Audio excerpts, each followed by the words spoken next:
திருத்தூதர் பவுல் பிலிப்பியருக்கு எழுதிய திருமுகம் 2ஆம் அதிகாரம் 14ஆம் இறைவார்த்தை.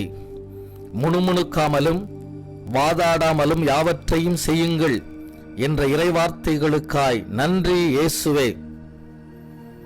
இயேசு இரட்சகரே, உம்மீது விசுவாசம் கொண்டுள்ள பிள்ளைகள் உமது திருவுளத்திற்கு முற்றிலும் தங்களை ஒப்புக்கொடுத்து வாழ அருள் புரிவீராக. எத்தகைய சூழ்நிலையிலும் இறை திருவுளத்தை கேள்விக்கு உட்படுத்தாது நிறைவான மனதுடன் வாழ ஆசீர்வதிப்பீராக. குறைகாணும் எண்ணத்தையும் வாதாடும் மனப்பாங்கையும் விடுவித்து மகிழ்ச்சியை பெற்றுக்கொள்ள நீரே துணை புரிவீராக. உமது பிள்ளைகள் கையீட்டு செய்யும் எல்லா காரியங்களிலும் வெற்றியை தந்தருள்வீராக.